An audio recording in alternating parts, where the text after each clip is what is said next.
नमस्कार, योग गुरु धीरज चैनल में आप सभी का स्वागत है।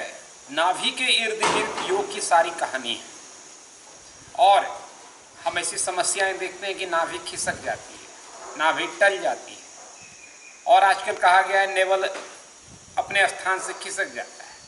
इसको लेकर के कई समस्याएं हो जाती हैं। पेट हो सकता है कि लूज मोशन का शिकार हो, पेट में गड़बड़ी हो, खाना पचने में दिक्कत हो या कॉन्स्टिपेशन हो, और इस तरह की महिलाओं को मेंस्ट्रुअल पीरियड में या दूसरी तरह के क्रैम्प तरह की समस्याएं उड़ जाती हैं। हालांकि मॉडर्न एलोपैथ इन तमाम चीज़ों को दूसरे तरीके से देखता है। वो नहीं समझता है कि नाभि इस तरह से डिसलोकेट हो जाती है, लेकिन जैसे स्पाइन में कभी कभी आप देखते हैं कि डिस्क हमारा एक स्थान से दूसरे स्थान खिसक जाता है, उसी तरह नाभि भी खिसक सकती है, क्योंकि ये केंद्र बिंदु है और केंद्र तभी हिलता है जब वो उसकी तैयारी नहीं। तो आज हम समझेंगे कि कैसे आखिर हम इस तरह से नाभि टलने की समस्याओं को ही टाल सकते हैं योग के जरिए। योग के अलावा कोई उपाय नहीं है।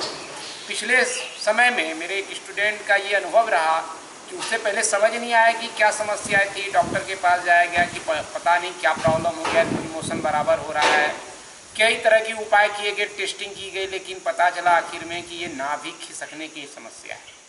वो सीधे आपको कहेंगे कि आईबीएस है या हो सकता है कि हर्निया है, लेकिन मैं कहता हूँ कि अगर किसी को आईबीएस का है तो अलग वीडियो बना है। हर्निया वाले भी इस प्रैक्टिस को साथ में कर सकते हैं। हमारे साथ इस पूरे अभियान के लिए योगी राहुल जी हैं, आपको अभ्यास में बताएंगे क्या करना। ख्याल रहे कि जब भी आप चिकित्सा लेते हैं तो आप ज़बरदस्ती ना करें अपने साथ। कुछ चीज़ें अगर नहीं हो पाती है तो समय के साथ धीरे धीरे होगी।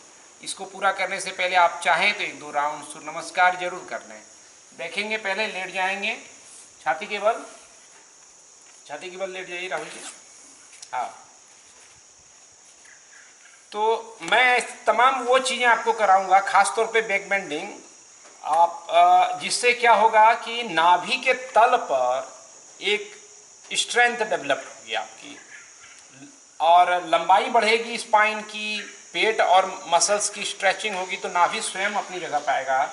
आपने सबसे पहले भुजंग आसन के लिए दोनों पाँव के बीच में थोड़ा सा गैप रखेंगे। हाथों को आप छाती के बगल में लाएं, उंगलियां खुली हुई, एल्बो बॉडी के साथ, शोल्डर को रिलैक्स छोड़ें, चिन्ह को मैट पर।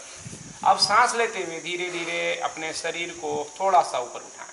दोनों पाँव के बीच में गैप रहने से आपको बैक पे प्रेशर नहीं आएगा और हाथों को बेंड रखना है, क्योंकि पूरा हाथ अगर सीधा करेंगे तो आपका जो है हाथों पे वेट आएगा, ना कि छाती के पास, नाभि के पास। यहाँ पर धीरे धीरे सांस लेते रहेंगे और पूरा ध्यान आपको नाभि के ऊपर ही बना के रखना है। आसन में सांस लेते हुए गए और सांस लेते छोड़ते रहेंगे। शोल्डर को लिफ्ट नहीं रखेंगे, इस तरह से उसको ड्रॉप रखेंगे, रिलैक्स रखेंगे, वापस आएंगे। हर आसन को यहाँ पर आप अपनी क्षमता के मुताबिक कर सकते हैं और या 2 से 3 बार रिपीट कर सकते हैं। अब इसी पोजीशन पे आपको हाथ रखना है जहाँ पर है, यानी मकर आसन में दोनों हथेली के एक दूसरे के ऊपर, एल्बो को इसके साथ रखना है रिस्ट के। अब सांस लेते हुए इसी पोजीशन से प्रकार भुजंगासन का उठाते जाएं, धीरे धीरे एल्बो उठता जाएगा, आपका शरीर उठता जाएगा। ख्याल रहे आपको पैल्विक का जो एरिया है इसको ज़्यादा से ज़्यादा नीचे दबाना है और अपने अपर बॉडी को उठाना। जैसे आप फील करेंगे कि नाभि के ऊपर आपका एक स्ट्रेचिंग फील हो रही है, स्ट्रेंथ चैलेंज आएगा और अपनी कंफर्ट के हिसाब से ही रुकें। सांस लेते छोड़ते रहेंगे, दृष्टि सामने या ऊपर रखेंगे। जब आपको लगे कि आप रुक नहीं पाते हैं तो धीरे धीरे वापस आएंगे। शुरुआत में हो सकता है कि 3 से 5 सांसें ही रुक पाएँ, फिर बाद में इसको 10 सांसों तक भी आप बढ़ा सकते हैं। अब यहाँ से दोनों हथेली को अंदर करें और थाई के अंदर उल्टा हाथ रखेंगे इस तरह से। हाँ, ठीक है। दोनों पाँव को मिला देंगे, टोस को बाहर करेंगे। आप पूरा पोजीशन को देख सकते हैं। अब यहाँ पर आप चाहें तो दोनों पाँव को एक साथ उठा सकते हैं। अगर दिक्कत हो तो सिंगल पाँव उठाएंगे, धीरे धीरे थोड़ा सा उठाएंगे, जितना आप उठ सके। राहुल जी कितना ज़्यादा उठा सकते हैं, लेकिन आपको थोड़ा सा ही उठाना है, इतना सा ज़्यादा से ज़्यादा काफ़ी है। यहाँ पे ब्रीदिंग करते रहें। ये सबका फोकस है कि केंद्र के तरफ ऊर्जा ले जाएं, यानी मणिपुर चक्र, ताकि 72,000 नाड़ियों का जो केंद्र नाभि है वो वापस बैलेंस में आ सके, रिलैक्स। अब यहाँ पर जब भी आपको दिक्कत लगे मकर आसन में रिलैक्स करें। ख्याल रहे नाभि खिसकती है, उसका बड़ा कारण है तनाव है और दूसरा कारण प्राणों में इम्बैलेंस है, यानी असंतुलन है। इसलिए नियमित योग अभ्यास से आप धीरे धीरे अपने नाड़ी के मार्ग को शुद्ध कर सकते हैं और प्राण को बैलेंस में कर सकते हैं। इसलिए नियमित अभ्यास जरूरी है। अब यहाँ से शलवासन का दूसरा प्रकार करेंगे। हाथ को बगल में रखें। अब धीरे धीरे दोनों पांव को मिला लें आपस में, सांस छोड़ दें, चिन्ह को मैट पे रखें। सांस लेते हुए अपने सिर को ऊपर उठाएंगे, पैर को ऊपर उठाएंगे। देखिए सेंटर पॉइंट इसमें क्या है, नाभि और पैल्विक, ये इसी पर आ रहा है प्राण का पूरा दारोमदार। तो ये धीरे धीरे आपको आएगा। याद रखिए कि योगा जादू नहीं है, क्विक फिक्स नहीं कि आज किया और 2 दिन में मामला ठीक हो गया। आप नियमित अभ्यास से ही चीजें ठीक कर सकते हैं। 1 दिन में समस्या भी नहीं आई है, धीरे धीरे वापस आएंगे। इसका दूसरा और प्रकार भी है, इंटरलॉक कर सकते हैं, तो इससे आपके नाभि के तल पर ज़्यादा आपको फीलिंग आएगी। दोनों पाँव के बीच में थोड़ा सा गैप रखेंगे, यानी जितनी हमारी हिप की चौड़ाई है उतनी। अब सांस लेते हुए धीरे धीरे पहले सिर को उठाएं, फिर पैर को उठाएं, हाथों को जितना चाहें उतना पीछे की तरफ खींचें, शांत होकर के ब्रीदिंग करते रहें। ये पूरी प्रैक्टिस हार्ट लंग्स वाले या सांस के तकलीफ वाले भी कर सकते हैं, उनको भी इफेक्टिव रहेगा। जितना शांति से रुक सकते हैं, धीरे धीरे वापस आएंगे। जब भी आपको जरूरत लगे कि बीच में विश्राम करना है तो मकर आसन में शांति से करें।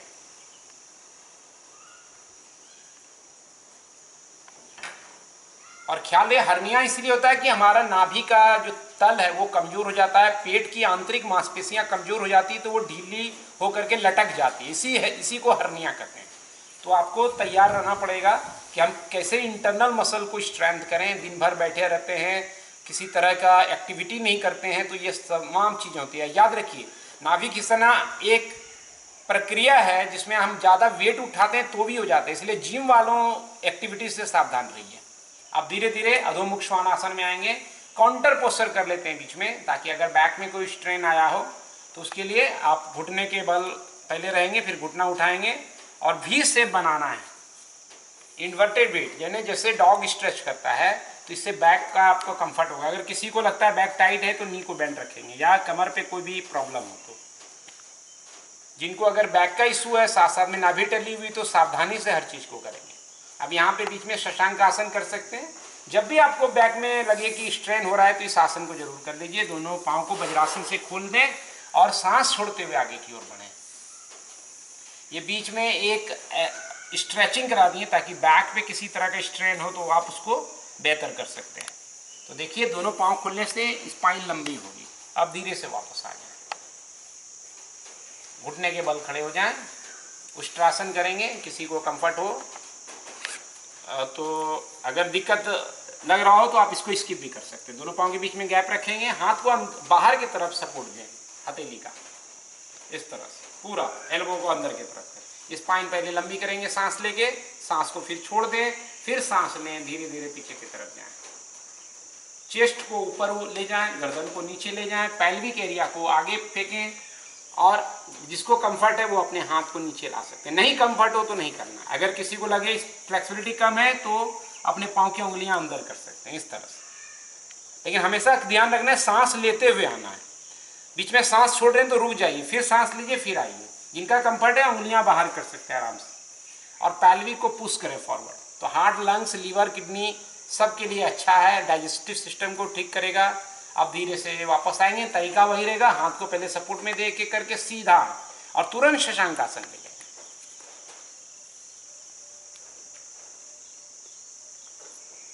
फिर से लेट जाइए छाती पीठ के बल। थोड़ा सा समय देना होगा आपको साधना में। आप देखिए नाभि को एक और तरीका है तैयार करने का कि आप दोनों हथेली को अंदर ले जाएं। हाँ, लेकिन सावधानी से करना, हर चीज शरीर के हिसाब से करना है। शरीर मना करे तो मत कीजिएगा, धीरे धीरे तैयार होगा। हम तो एक साथ दिखाना पड़ता है, लेकिन जब आप अभ्यास करते हैं, इसलिए 1 to 1 प्रैक्टिस का कोई जोर नहीं। लेकिन वीडियो में क्या होता है, एक साथ बताना पड़ता है, लेकिन आप एक साथ ना करके धीरे धीरे बढ़ा सकते हैं चीज़ों को। एक पाँव या दोनों पाँव को सांस लेते हुए उठाएंगे। जिनको दिक्कत है सिंगल लेग उठाएंगे। हाँ, आप फील करेंगे जब दोनों पाँव ऊपर रहेगा तो हाथ नीचे इसलिए दिए ताकि ऊपर उठाइए दोनों पाँव, ताकि सपोर्ट आपको बैक पे रहे, कमर में दर्द नहीं हो। तो आप फील करेंगे लोअर नेवल के पास आपको चैलेंज बढ़ेगा। तो शुरुआत में 2 ब्रेथ, 5 ब्रेथ, 10 ब्रेथ, इस तरह से आगे बढ़ें। धीरे से वापस आएंगे, हाथ को बाहर निकालेंगे, बगल में रखें। अब सांस लेते हुए धीरे धीरे ऊपर उठाएं शरीर को, थोड़ा सिर को उठाएंगे, पैर को उठाएंगे, अर्ध नवासन। तो एकदम से नाभि में सबसे ज़्यादा आपको चैलेंज फील होगी और इस तरह से धीरे धीरे नाभि अपना स्थान तलाश पाएगी, जो टल गई है इधर उधर से, और वापस आएंगे, रिलैक्स, शांत हो जाएंगे बीच में एकदम से शवासन पोजीशन में। लास्ट आसन बता करके मैं फिर आगे 1 2 4 टिप्स आपको देना चाहूँगा सेतुबंध आसन के लिए। आप आ जाएं। सेतुबंध सर्वांगासन श्रेणी में है, तो ये इफेक्टिव है। दोनों पाँव के बीच में गैप रखेंगे, हिप डिस्टेंस, हिप और हिल के बीच में 4 अंगुल का करीब गैप हो, हथेली को बगल में रखें, सांस लेते हुए अपने पैल्विक रीजन को ऊपर उठाएं धीरे धीरे। आपका ख्याल रहे कि आपका जो नी है वो बाहर की तरफ भागेगा, उसको एकदम अंदर की तरफ रखें इस तरह, और फिर बॉडी को उठाएं। अब हाथ का सपोर्ट भी दे सकते हैं। जिनको लगता है कि किसी तरह का सपोर्ट नहीं मिल पा रहा है, वो कुशन का या ढोलक तकिया का इस्तेमाल कर सकते हैं। यहाँ पर आपको देर तक रहना है। खास तौर पे यहाँ पे वशिष्ठ प्राणायाम करें, सांस छोड़ के पेट को कॉन्ट्रैक्ट करें ताकि नाभि अंदर की तरफ जाए, धीरे धीरे वापस आएंगे। यहाँ पे थोड़ा वक्त रुके, लेकिन आप जितना ज़्यादा वक्त रह सके कंफर्ट में उतना। उसके बाद काउंटर अपान आसन जरूर करें ताकि बैक पे कोई स्ट्रेन आ गया हो तो थोड़ा थोड़ा मूव करके मसाज कर लें, ठीक है। अब यहाँ पे वशिष्ठ प्राणायाम के लिए दोनों पाँव का इस तरह से रखिए। ये नाभि खिसकने में या कोई भी तरह की समस्या में वशिष्ठ प्राणायाम काफ़ी इफेक्टिव रहेगा, क्योंकि आप लेट करके कर सकते हैं, लेकिन इसमें आपको सांस लेते हुए पेट फुलाना है, और जब सांस छोड़ें आप पेट को, जितना ज़्यादा सांस लेके पेट भर रहे हैं पहले, और फिर सांस छोड़ते हुए पेट को कॉन्ट्रैक्ट करें, जितना धीरे धीरे सांस छोड़ सकते हैं बिना किसी प्रयत्न किए हुए। कॉन्ट्रैक्ट करते करते गड्ढा तक कर दें, पेट के अंदर की तरफ जाने दें, एक जैसे उद्यान बंद करते हैं। इसका पूरा विस्तार से मैंने वशिष्ठ प्राणायाम का वीडियो बनाया है, जो कोरोना मामले में भी काफ़ी सहायक सिद्ध हुआ है। उसको मैं डिस्क्रिप्शन में और कमेंट में दे रहा हूँ, आप पूरा विस्तार से देखें।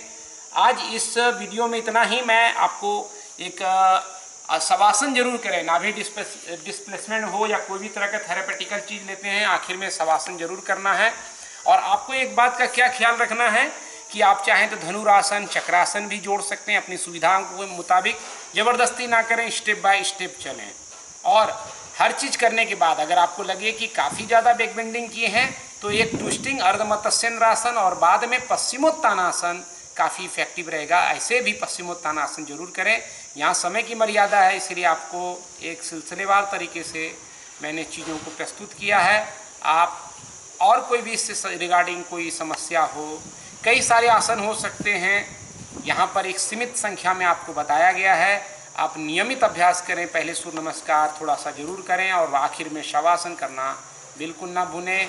तनाव सब बीमारियों की वजह है। नियमित योग अभ्यास से आप तनाव से दूर रहिए, ज़्यादा प्राणायाम कीजिए, आसन प्राणायाम ध्यान रिलैक्सेशन सब में संतुलन बना के रखिए, आपका स्वास्थ्य बेहतर होता जाएगा। आज इतना ही, धन्यवाद, नमस्कार।